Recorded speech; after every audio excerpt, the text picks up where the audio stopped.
पहला जो है design of protected type flange coupling. अच्छा, प्रोटेक्टेड टाइप फ्लेंज कपलिंग का मीनिंग क्या है, ये समझ पा रहे हैं? ये फ्लेंज कपलिंग है, इतना क्लियर है ना? क्यों फ्लेंज कपलिंग है भाई? दो कोएक्सियल शाफ्ट है, इसमें एक हब लगा हुआ है, ये वाला पोर्शन क्या है सर? ये हब है, और इसमें एक रिसेस है, ठीक है? ये हमारा फ्लेंज है, ये हमारा क्या है सर? ये फ्लेंज है, और ये जो फ्लेंज का थिकनेस है टीएफ आपको दिखाई दे रहा होगा, इतना जो पोर्शन है ये वाला पोर्शन, ये फ्लेंज का थिकनेस है। एक तरफ है तो इस तरफ भी फ्लेंज का थिकनेस होगा। एक चीज यहां पर देखने को मिलेगा, जो बोल्ट है, बोल्ट के ऊपर ऐसे कुछ कवर करके लगाया गया है, ये देख पा रहे होगा। इसी तरह से इधर भी लगा हुआ है। अगर ये नहीं लगा होता तो जो बोल्ट है और नट का कनेक्शन है, ठीक है, नट जो बाहर निकला हुआ है, ये वाला पोर्शन, ये वाला जो ऊपर दिख रहा है, ये वाला क्या है? ये नट है, ठीक है, ये हमारा नट है। और जो बड़ा सा ये सिलिंड्रिकल पोर्शन है, ये क्या है? ये आपका बोल्ट है। चलो, अब जो नट बाहर निकला हुआ है, अगर कोई ऑपरेटर काम कर रहा है तो चांस ये है कि उसके हाथ वगैरह में लग सकता है, यानी कि सेफ्टी का इशू हो सकता है। अगर आपने इस तरफ से ये वाला जो पोर्शन है, ये वाला पोर्शन अगर आपने नहीं दिया तो ये हो सकता है कि वर्किंग के समय या रिपेयरिंग के समय या फिर किसी भी समय जब ऑपरेशन चल रहा है, तो ये जो हमारा बोल्ट है ये ऑपरेटर को हर्ट कर सकता है, कुछ ना कुछ प्रॉब्लम क्रिएट कर सकता है, चोट लग सकती है। तो अब इसको बचाने के लिए उन्होंने क्या किया? एक कवरिंग लगा दी, और इसी का मीनिंग है protection, protected type flange coupling. समझ पा रहे हो? अनप्रोटेक्टेड रहेगा तो भैया ये काट के हटा लो, ये क्या होगा? काट के हटा लो, बस बॉल खत्म। यानी कि अगर आपने प्रोटेक्टेड टाइप फ्लेंज कपलिंग पढ़ा दिया, समझ लिया आपने, तो अनप्रोटेक्टेड में कुछ करना ही नहीं, केवल ये वाला पोर्शन टीपी की वैल्यू मत निकालना, बाकी सारा डाटा निकाल दो, वही आ जाएगा किसका? Protected type flange coupling. Okay, तो पहले हम कुछ पैरामीटर मान ले। पैरामीटर क्या है? जैसे शाफ्ट का डायमीटर क्या होगा, फ्लेंज का डायमीटर क्या होगा, ओके, ये सब चीजें हम मानेंगे। डेफिनेशन आपको समझ में आ गया होगा, डेफिनेशन मुझे बताने की जरूरत नहीं है कि प्रोटेक्टेड टाइप फ्लेंज कपलिंग में जो प्रोट्रूडिंग्स होते हैं, प्रोट्रूडिंग्स मतलब का जो बाहर की तरफ निकले होते हैं, जैसे बोल्ट्स और नट्स, इनको प्रोटेक्ट किया जाता है किसके द्वारा? फ्लेंज बनाया जाता है इनके ऊपर, ठीक है। और इससे फायदा क्या होता है? यही हमारा टीपी है, इस फ्लेंज का थिकनेस टीपी है, और इससे फायदा क्या होता है? It avoid danger to the workman, जो काम कर रहे हैं उनके लिए प्रॉब्लम, इसको मतलब अवॉइड करता है कि उनके लिए कोई इश्यूज हो, कोई दिक्कत हो। अब हम इनके कुछ पैरामीटर्स मानेंगे। जैसे अगर हम एज्यूम कर ले कि स्मॉल डी क्या है? शाफ्ट का डायमीटर। अच्छा, कैपिटल डी क्या है? कहोगे सर ये हब है तो हब का डायमीटर, कुछ रटना नहीं है, कुछ भी ऐसा रटने जैसा नहीं है। डी हमारा शाफ्ट का डायमीटर है, कैपिटल डी हमारा क्या है? हब का डायमीटर है। अब आपको समझ में आ रहा होगा हब कैसा दिख रहा हूं, ये आपको मैंने फ्रंट व्यू दिखाया है तो इससे रेक्टेंगल की तरह दिख रहा है, बट एक्चुअली ये कैसे हैं? सर्कुलर के हैं। तो आप कहोगे कि सर जो हब है वो सर्कुलर शाफ्ट के, हॉलो सर्कुलर शाफ्ट की तरह दिखाई देगा। Very good. तो स्मॉल डी शाफ्ट का डायमीटर, कैपिटल डी हमारा हब का डायमीटर। अब अगर शाफ्ट का डायमीटर आपने निकाल लिया तो हब का डायमीटर निकालने में कोई परेशानी है? कहोगे बिल्कुल नहीं सर, कैपिटल डी बराबर क्या लिखा है आपने? 2D लिखा है। अच्छा, स्लीव कपलिंग में क्या था? कैपिटल डी बराबर 2D प्लस 13 mm, ऐसे था कि नहीं? याद होगा आपको, जब स्लीव कपलिंग का डिजाइन करवाया था तो 2D प्लस 13 mm, यहां पर वही 13 mm नहीं लिया है, केवल 2D ले लिया है। इतना सा अंतर है और कुछ नहीं। ओके, तो ये हमारा। अच्छा, डीसी क्या है? डीसी हमारा ये जो आपका बोल्ट लगा हुआ है इसका कोर डायमीटर है, नॉमिनल डायमीटर नहीं। डीसी हमारा क्या है? कोर डायमीटर, इसी नाते डीसी लिखा हूं, सी स्टैंड फॉर कोर। अच्छा, D1 क्या है? D1 ये देखिए, ये क्या पिच सर्कल डायमीटर है क्या? बिल्कुल, पिच सर्कल डायमीटर किसका? बोल्ट का।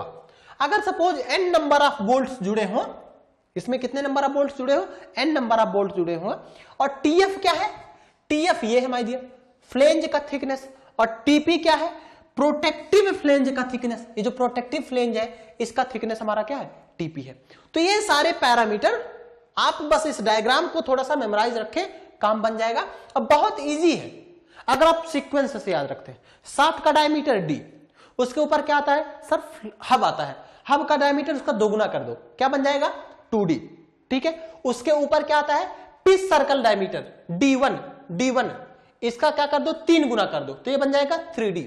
उसके बाद क्या आता है सर, फ्लेंज आता है, तो फ्लेंज का डायमीटर 4 गुना कर दो तो 4d।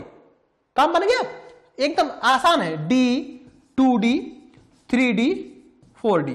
d किसका है, शाफ्ट का डायमीटर। 2d क्या है, 2 गुना हो गया तो हब का डायमीटर हो गया। 3d क्या है, पिच सर्कल डायमीटर हो गया, किसका किसका, बोल्ट का। 4d क्या हो गया, फ्लेंज का डायमीटर हो गया। तो बहुत आसान है, इसको मेमोराइज करना कोई बहुत ऐसा इशू नहीं। अब हम कुछ परमिसिबल शियर स्ट्रेसेस, ध्यान रखना ये परमिसिबल शियर स्ट्रेसेस हैं। अगर आप फैक्टर ऑफ सेफ्टी देता है और यील्ड स्ट्रेंथ वगैरह देता है, ये सारी चीजें मैं आपको डिटेल में बता चुका हूं कि परमिसिबल शियर स्ट्रेसेस कैसे निकालते हैं। अगर यील्ड स्ट्रेसेस यानी कि मैक्सिमम स्ट्रेसेस देके रखता है, यील्ड या अल्टीमेट देके रखता है तो, या शियर स्ट्रेस देके रखता है तो किस तरह से फैक्टर ऑफ सेफ्टी से डिवाइड करके आप परमिसिबल स्ट्रेसेस निकालेंगे, ये ऑलरेडी हम लोग कई बार डिस्कशन कर चुके हैं। हम कुछ एज्यूम करेंगे, जैसे सपोज करो टाउ एस है, टाउ एस, तो टाउ का मतलब क्या है भाई, शियर स्ट्रेस। एस का मतलब है शाफ्ट का। टाउ भी क्या है, शियर स्ट्रेस है लेकिन बोल्ट का। टाउ के क्या है, शियर स्ट्रेस है लेकिन की का। टाउ एफ क्या है, शियर स्ट्रेस है लेकिन फ्लेंज का। ऐसा हो सकता है कि अलग अलग मटेरियल के हों, अलग अलग मटेरियल के सब बने हों तो उनके शियर स्ट्रेसेस अलग अलग हों, तो ये वैल्यूज अलग अलग हो सकती है। इस नाते मैंने लिख दिया tau S, tau B, tau K, tau F, ये सारे क्या है, परमिसिबल शियर स्ट्रेसेस हैं। किसमें, शाफ्ट में, बोल्ट में, की में, फ्लेंज में। वहीं पर सिग्मा सी का मतलब क्या है, सिग्मा सी के का क्या मतलब है, क्रशिंग स्ट्रेस। बी का मतलब क्या है, बोल्ट, तो क्रशिंग स्ट्रेस किसमें, बोल्ट में। सिग्मा सी के क्या है, क्रशिंग स्ट्रेस किसमें, की में। के का मतलब क्या है, की में। तो सिग्मा सी के बी, सिग्मा सी की के, सिग्मा सी के ये किसमें है, ये माय डियर क्रशिंग स्ट्रेस है की में और ये क्रशिंग स्ट्रेस है बोल्ट में।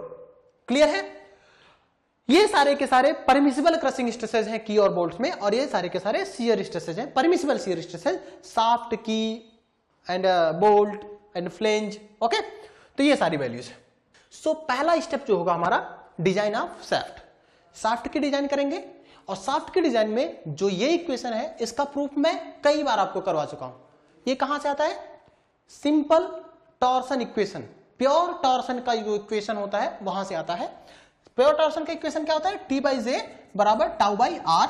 ये सारी चीजें मैं करवा चुका हूं। जे बराबर होता है पाई बटे 32 डी पे पावर 4, और आर की वैल्यू हो जाता है डी बाई 2।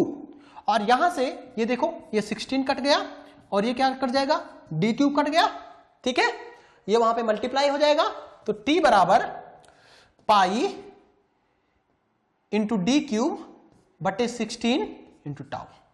यही बन गया ना।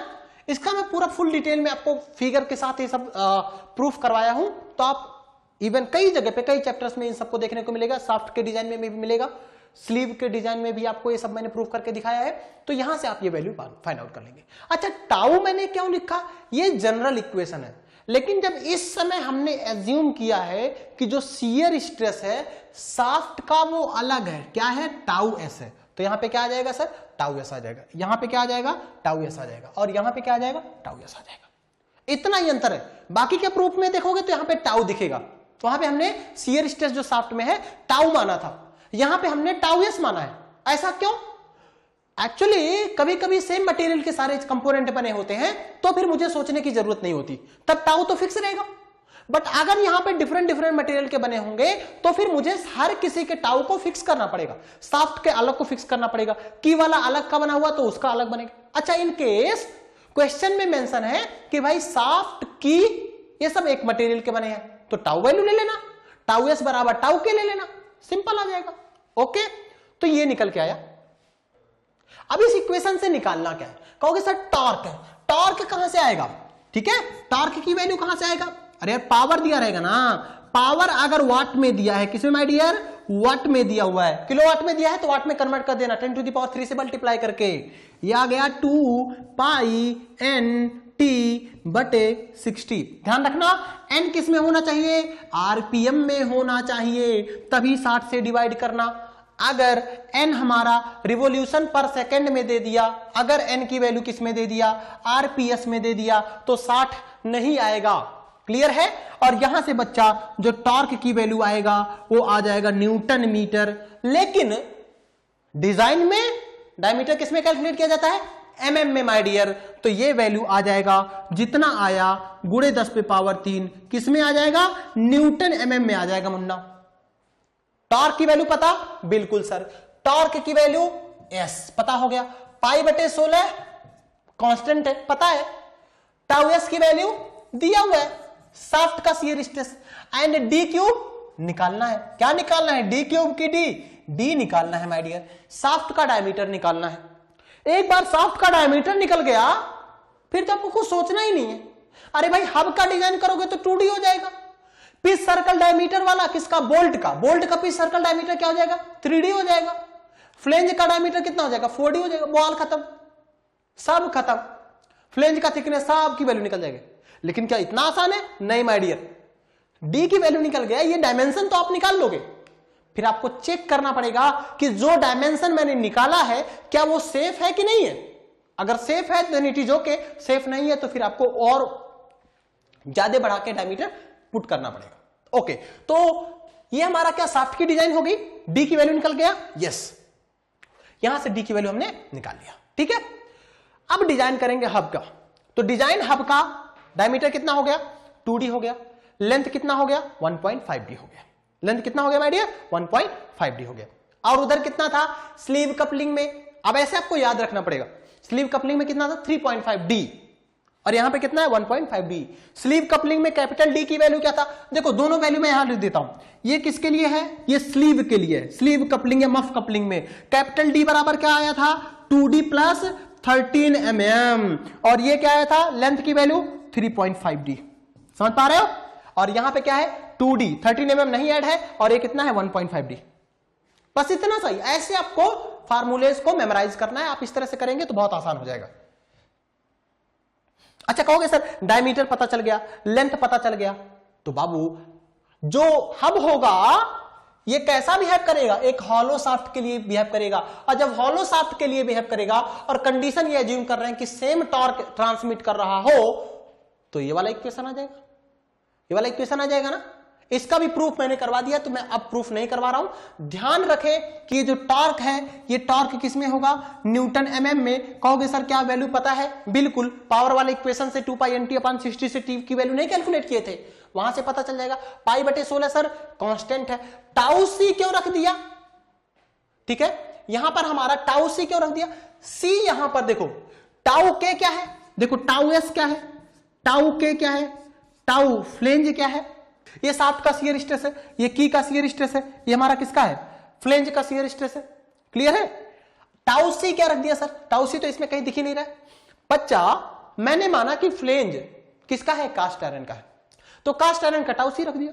अच्छा कहोगे सर टाउ रख दो, जो मन करे सो रख दो, जो हब दिया रहेगा, किसकी डिजाइन कर रहे हो, हब डिजाइन कर रहे हो ना, किसकी डिजाइन कर रहे हो, हब की डिजाइन कर रहे हैं, तो हब का जो शियर स्ट्रेस दिया रहेगा वो कंसीडर कर लो।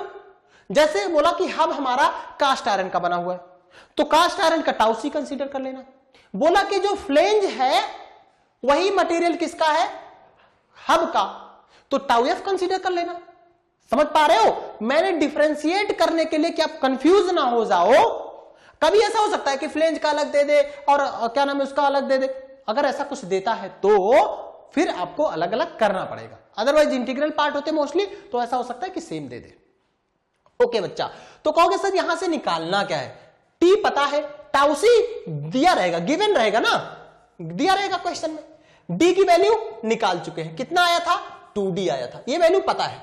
और के, अरे भाई जब कैपिटल डी पता है स्मॉल डी पता है, तो के बराबर स्मॉल डी बटे कैपिटल डी, यानी कि कहोगे सर ये भी हमें पता है, तो निकालना क्या है, ये भी कह रहे हो दिया है। अरे बच्चा ये परमिसिबल दिया हुआ है, परमिसिबल दिया हुआ है, आप इंड्यूस्ड वाला निकालो, तो कहोगे सर टाउ सी जो है ना इंड्यूस्ड वाला, इस इक्वेशन से निकाल लेंगे। ये टाउ सी है, जो टाउ सी के आगे मैंने इंड्यूस्ड लिख दिया क्योंकि ये इंड्यूस्ड शियर स्ट्रेस है, किसमें, हब में, और ये वैल्यू कम होनी चाहिए किसके, टाउ सी परमिसिबल। समझ पा रहे हो, जो हब में शियर स्ट्रेस है जो क्वेश्चन में दिया है वो इससे, ये क्वेश्चन वाला ज्यादा होना चाहिए, और इस इक्वेशन से जो टाउ सी आएगा वो कम होना चाहिए। यानी कि भले ये दिया हुआ है लेकिन यही निकालना भी है, और चेक करना है कि जो दिया हुआ है उससे कम है कि नहीं है। अगर कम है तो सेफ होगा। कौन सेफ होगा, हब सेफ होगा। किसमें सेफ होगा? सीयर में सेफ होगा। That's all. देख पाए, हब का मैंने डायमेंशन निकाला, कितना डी होगा, कितना लेंथ होगा, उसके बाद चेक भी किया कि जो डायमेंशन है, कैसे भाई डी की वैल्यू आएगी वो यहां पे रखोगे कि नहीं रखोगे, तो जो डायमीटर आप निकाले हो 2D, क्या वो सेफ है कि नहीं, ये भी हम लोगों ने चेक कर लिया। तो ये डिजाइन हो गया किसका? हब का। ओके, यहां से हम लोग चेक कर लेंगे कि वैल्यू कम आती है कि नहीं। ठीक है, फिर हमारा की का डिजाइन। अब की का डिजाइन तो बच्चा बहुत ही सिंपल है। क्या? विड्थ की वैल्यू क्या हो जाएगा? d/4। थिकनेस की वैल्यू क्या हो जाएगा? 2b/3 d/6। किसके लिए बच्चा? रेक्टेंगुलर की के लिए। समझ पा रहे? ये किसके लिए है? रेक्टेंगुलर की। कहोगे सर अगर स्क्वायर की रहा, अरे तो कुछ पूछना ही नहीं है, यही किसके बराबर हो जाएगा? थिकनेस के बराबर हो जाएगा, है ना। और लेंथ जो होगा की का, वो लेंथ ऑफ हब के बराबर होगा। और ये वैल्यू आपको पता है, कैपिटल एल की वैल्यू ऑलरेडी हमें पता है। क्लियर है? कैपिटल एल की वैल्यू हम लोगों ने कितना निकाला था? 1.5D। ओके, तो कैपिटल एल की वैल्यू कितना है? 1.5D। तो एल और कैपिटल एल ये दोनों बराबर हो जाएंगे। ठीक है, यानी कि लेंथ ऑफ की बराबर हो जाएगा लेंथ ऑफ हब, और ये 1.5D के बराबर हो जाएगा। और डी की वैल्यू पता है, 1.5 से मल्टीप्लाई करके वैल्यू निकाल लेंगे। ठीक है, अब क्या यही काम बन गया? कहोगे सर की है, की का हमने क्या क्या निकाल लिया है? की का हमने विड्थ निकाल लिया, की का हमने थिकनेस निकाल लिया, की का हमने लेंथ निकाल लिया, तो काम तो हो गया। अभी डायमेंशन निकले हैं, अभी हमें क्या पता कि ये सेफ भी है कि नहीं सेफ है। समझ पा रहे हो? अरे भाई इसका शियर स्ट्रेस दिया रहेगा टाउ के, इसका क्रशिंग स्ट्रेस दिया रहेगा सिग्मा सी के। ठीक है, क्रशिंग स्ट्रेस किसका? की का। तो अब हमें चेक करना पड़ेगा कि ठीक है डायमेंशन तो निकल आए, अब इन डायमेंशंस का यूज करके पता करना पड़ेगा कि भाई जो हमने डिजाइन किया है क्या वो सेफ भी है कि नहीं है। तो उसके लिए भाई देखो, टॉर्क ट्रांसमिशन टी वैल्यू पता है ना, ये सारा इक्वेशन मैंने प्रूफ करवाया है। ये वैल्यू आपका पता है, कहोगे सर ये न्यूटन mm में रख लेंगे, फोर्स इंटू d/2, और ये किसके बराबर है? LB। अब देखो लेंथ पता है ना कितना? 1.5D निकाल चुके हैं। विड्थ पता है बिल्कुल, d/4। टाउ के क्या है? Shear stress. ठीक है, ये आपको दिया रहेगा क्वेश्चन में, और d/2 ये पता है। तो आपको निकालोगे क्या? टाउ के निकालो। क्या निकालो? टाउ के निकालो, और पता करो कि ये जो टाउ के है वो जो क्वेश्चन में दिया हुआ था शियर स्ट्रेस, जो परमिसिबल शियर स्ट्रेस है किसका? की का, उससे कम है कि नहीं। अगर कम है तो सेफ है, अगर कम नहीं है तो सेफ नहीं है माय डियर। फिर आपको पढ़ाना पड़ेगा, इनके डायमेंशंस को आगे ले जाना पड़ेगा, जिससे कि क्यों? क्योंकि ये जो डायमेंशन हमने निकाला है ये इंपिरिकल रिलेशन से आए हैं। कहां से आए हैं? इंपिरिकल रिलेशन से। अब ये बताएंगे मुझे, हम इसको देखेंगे, चेक करेंगे कि जो शियर स्ट्रेस दिया है क्या वो सेफ है कि नहीं। मोस्टली सेफ है, then it is okay. Safe नहीं है तो विड्थ और थिकनेस इन सबको बढ़ाओ। ओके, तो दैट इज। फिर कहोगे सर ये तो किसमें है? शियर में। यानी कि अगर टाउके की वैल्यू, ये जो टाउके है, ये जो टाउके, ये इंड्यूस्ड वाला, ये जो टाउके दिया रहेगा परमिसिबल वाले, इससे कम आएगा तो कहेंगे क्या? कि सेफ है। कौन सेफ है? की सेफ है। किसमें सेफ है? शियर में सेफ है। फिर अभी भी एक बचा हुआ है सर, इसमें तो सेफ हो गया, इसमें अभी नहीं हुआ है, इसका बताओ कैसे करें? तो क्रशिंग वाला होगा बच्चा, क्रशिंग में। तो क्रशिंग का भी मैंने फार्मूला डिराइव करके बताया, कम से कम 4 जगह आपको इस फार्मूले को मैंने डिराइव किया है। की में डिराइव किया है, और उसके बाद आपको क्या नाम है, मफ की या क्या नाम है, स्लीव कपलिंग का जब मैंने डिजाइन करवाया उसमें भी इसको प्रूफ करके किया है। ओके, यहां पर मैं आपको प्रूफ नहीं देने वाला हूं। ये जो टॉर्क निकल के आएगा F इंटू d/2 आ जाएगा, LT/2 सिग्मा C के। ध्यान रखना है कि वहां पर जब मैं फार्मूला प्रूफ करवाया था तो वहां पे केवल सिग्मा C था। ठीक है, यहां पर सिग्मा C के है। सिग्मा C के मतलब क्रशिंग स्ट्रेस इन की, तो कोई अंतर थोड़ा नहीं। अब कहोगे सर यहां पे देखो क्या क्या पता है? टॉर्क पता है, ठीक है, लेंथ पता है 1.5D, T/2 ये सब पता है, D पता है, तो निकालें क्या? निकालो सिग्मा C के। इसकी वैल्यू फाइंड आउट करो। और जब सिग्मा C के निकालोगे तो क्रशिंग स्ट्रेस किस में आ जाएगा? की में आ जाएगा। कहोगे ठीक है सर, तो जब क्रशिंग स्ट्रेस की में आ जाएगा तो आप चेक करो कि जो ये क्रशिंग स्ट्रेस आया है की में, ये क्या जो परमिसिबल वाला दिया हुआ है सिग्मा C के परमिसिबल, इससे कम है कि नहीं? अगर ये कम है माय डियर तो इसका मतलब डिजाइन सेफ है। अगर डिजाइन सेफ नहीं है तो फिर आपको और स्टेप आगे करके इनके डायमेंशंस को बढ़ाना पड़ेगा। क्लियर है? तो अभी तक तो मेरे ख्याल से आपको ऐसा लग रहा होगा जैसे स्लीव की डिजाइन कर रहे हैं, जो ऑलरेडी हम लोग उस पे क्वेश्चंस कर चुके हैं, न्यूमेरिकल क्वेश्चंस, उसकी थ्योरी को अच्छे से डिटेल में किया था। तो आपको ऐसा लगे कि इसमें तो सेम ही है, कुछ नया नहीं सीखने को मिला। वहां पे बस ये बोला था आपने कि सर या तो विड्थ वाले इंपिरिकल रिलेशन से निकाल लेना, या तो क्या निकाल देना, टेबल से निकाल देना। आपने यहाँ पे इंपिरिकल रिलेशन बता दिया, बस इतना ही तो अंतर है, कोई और अंतर नहीं। ये 3 स्टेप तो सेम है माय डियर। अब जो स्टेप्स आएंगे वो न्यू है। क्लियर है? अच्छा, अब बताओ किसकी डिजाइन करनी है? 3 की हो गई, शाफ्ट की हो गई, हब की हो गई, और किसका हो गया? की का हो गया। अब जो हमारे पास बचा फ्लेंज। अगर हम फ्लेंज की डिजाइन करें और ये अज्यूम कर रहे हैं कि जो हमारा टॉर्क ट्रांसमिशन के समय जो फ्लेंज है वो प्योर शियर में जा रहा है, तो टॉर्क क्या होगा? Circumference of hub into thickness. ये है क्या? ये है सर शियर एरिया। ये क्या है बच्चा? Shear area. क्लियर, समझ पा रहे हो? अच्छा ठीक है, circumference of hub into thickness of flange, ठीक है, इनटू शियर स्ट्रेसेस। ठीक है बच्चा। अब सपोज करो ऐसे करके एक हब है जिसका ऐसे शाफ्ट का डायमीटर है ना, अब ये देखो जैसे ऐसा कुछ करके, ठीक है, एक सर्कुलर शाफ्ट आपको दिख रहा होगा, इसका ये थिकनेस है, ये देख पा रहे हो, ये आपका देखो ऐसा करके मैं फ्रंट व्यू बनाता हूं। सपोज करो ऐसे अगर देखोगे तो ये देखो, ये वाला दिख रहा है, ठीक है। साइड से देखोगे तो एक ऐसे शाफ्ट दिखेगा, बिल्कुल सर।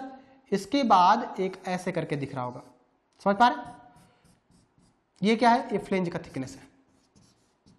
जो यहां पे फ्लेंज का थिकनेस ये हमारा क्या है सर? ये फ्लेंज का थिकनेस है, ठीक है। अब जब ये शियर एरिया है, ये क्या है सर? ये शियर एरिया है। अच्छा, तो जब ये शियर एरिया है तो इसकी वैल्यू कितना होगी? कहोगे सर फ्लेंज का थिकनेस है TF। अच्छा, और ये वाला सरकमफेरेंस कितना है? भाई ये सरकमफेरेंस इनटू ये वाला थिकनेस, यही तो बनेगा। तो सरकमफेरेंस अगर इसका रेडियस, इसका डायमीटर कितना है? D है, इसका डायमीटर कितना है? D है, तो ये सरकमफेरेंस कितना हो जाएगा? पाई D। तो ये वाली वैल्यू कितना हो जाएगा? पाई D, ठीक है। तो सरकमफेरेंस ऑफ हब का सरकमफेरेंस कितना हो गया? पाई D। फ्लेंज का थिकनेस कितना हो गया? TF। तो शियर एरिया कितना हो जाएगा? Shear area pi D into TF। ये क्या हो गया? ये आपका हो गया हब का एरिया, इंटू शियर स्ट्रेस से मल्टीप्लाई कर दो तो क्या बन जाएगा सर? फोर्स बन जाएगा, शियर फोर्स बन जाएगा। और परपेंडिकुलर डिस्टेंस यानी कि रेडियस ऑफ हब से मल्टीप्लाई कर दो। रेडियस ऑफ हब मतलब क्या हो गया? D/2। तो D/2 से आप मल्टीप्लाई कर दोगे तो क्या बन जाएगा? टॉर्क। यही हुआ ना? अच्छा, तो इस इक्वेशन को मैं बना देता हूं। देखो सरकमफेरेंस कितना हो गया? पाई D, फ्लेंज थिकनेस हो गया TF, और शियर स्ट्रेस क्या हो गया? Tau F। ये क्या है? Tau F, shear stress in flange, और रेडियस ऑफ हब कितना हो गया? D/2। अब यहां से क्या निकालो? हमें देखो TF जो फ्लेंज थिकनेस क्या होता है? फ्लेंज थिकनेस D/2 होता है। किसके लिए? इस वाले फ्लेंज में। जबकि अगर मैरीन, ये किसकी बात कर रहे हैं? प्रोटेक्टेड टाइप में TF की वैल्यू D/2 होता है, ठीक है।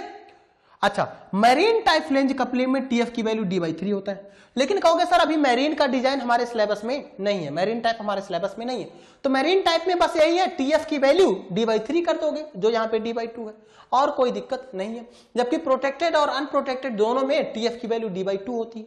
क्लियर है? तो फ्लेंज वाला जब करोगे, जब मैरीन वाला करोगे तो D/3 कर देना, लेकिन मैरीन वाला हमारे सिलेबस में नहीं है। अच्छा, तो यहां से हम फ्लेंज की डिजाइन कर लेंगे, ठीक है। वैल्यूज हमारे सब वैल्यूज दिया हुआ है, आप टाउ F निकाल के ये पता कर सकते हैं कि फ्लेंज हमारा सेफ है कि नहीं। यहां से टाउ F की वैल्यू निकाल लेना, ठीक है, टाउ F की वैल्यू। और ये जो टाउ F परमिसिबल वाला है जो क्वेश्चन में दिया है, इससे कम आनी चाहिए, ठीक है। फिर हमारा 5th स्टेप है बच्चा डिजाइन ऑफ बोल्ट्स, यानी बोल्ट्स की डिजाइन। तो बोल्ट्स की डिजाइन तब कर रहे हैं जब वो शियर स्ट्रेस से सब्जेक्टेड हो। क्यों? क्योंकि टॉर्क को ट्रांसमिट कर रहा है, तो शियर स्ट्रेस तो आना ही है। तो लोड ऑन ईच बोल्ट क्या हो जाएगा? अगर DC हमारा कोर डायमीटर है तो एरिया इंटू शियर स्ट्रेस, यही फोर्स हो जाएगा। कहोगे सर भाई एरिया क्यों? अरे यार, अगर एक बोल्ट है और इस बोल्ट का कोर डायमीटर ये है और ये हमारा DC हो गया, तो इसको अगर आप देखोगे तो ऐसे ही तो दिखाई देगा। तो कहोगे सर एरिया कितना आ जाएगा? π/4। इसका डायमीटर कितना है सर? इसका डायमीटर DC है, तो DC का स्क्वायर। ये आपका क्या बन गया सर? ये शियर एरिया बन गया, ठीक है। और फोर्स क्या हो जाएगा? लोड क्या हो जाएगा? Shear area into shear stress. Shear stress bolt में क्या है? Tau B। अच्छा, ये किसके लिए है? एक बोल्ट रहा, अगर सपोज करो n नंबर ऑफ बोल्ट हो, ये एक बोल्ट है तो एरिया कितना आया π/4 dc स्क्वायर, दो बोल्ट होते तो π/4 dc स्क्वायर गुणे 2, तीन होते तो गुणे 3, चार होते गुणे 4, तो n नंबर ऑफ बोल्ट है तो गुणे n। तो लोड अगर हम n नंबर ऑफ बोल्ट के लिए टोटल लोड अगर निकाल दें और n नंबर ऑफ बोल्ट्स हो तो इसमें सिंपली n से मल्टीप्लाई कर लेंगे, ये क्या आ जाएगा? टोटल लोड निकल के आ जाएगा। और टॉर्क क्या हो जाएगा? जो लोड निकल के आया इंटू परपेंडिकुलर डिस्टेंस। अब जान दो ये रेडियस कौन सा है? जहां ऊपर एक बोल्ट लगा था, नीचे एक बोल्ट लगा था, इनके सेंटर से पास होता हुआ एक मैंने आपको बताया था पीसीडी, पिच सर्कल डायमीटर, जिसको मैंने लिखा था D1, याद है? D, 2D, 3D, 4D, इसको मैंने बोला था D, इसको बोला था कैपिटल D, इसको बोला था D1, इसको बोला था D2, यही बोला था ना बच्चा? D क्या है? शाफ्ट का डायमीटर, D क्या है? हब का डायमीटर, D1 क्या है? पिच सर्कल डायमीटर, और D2 क्या है? फ्लेंज का डायमीटर। तो कहोगे बच्चा रेडियस निकालो, किसका? तो पिच सर्कल डायमीटर का रेडियस। तो ये अगर हमारा D1 है तो इसका रेडियस कितना हो जाएगा? कहोगे सर D1 का आधा, D1 का आधा। और D1 की वैल्यू पता है? D1 की वैल्यू कितना पता है? 3D। क्लियर है? इसके फार्मूले याद करना बहुत है सिंपल है, बहुत सिंपल है। आपको बस स्टेप समझना है, फार्मूले थोड़ा सा मेमोराइज करना है। मशीन डिजाइन में दो ही चीजें हैं, एक तो फार्मूले, दूसरे स्टेप्स, और कुछ नहीं। तो ये बच्चा हो गया, देख लो, मेरे ख्याल से यहां से क्लियर हो जाएगा।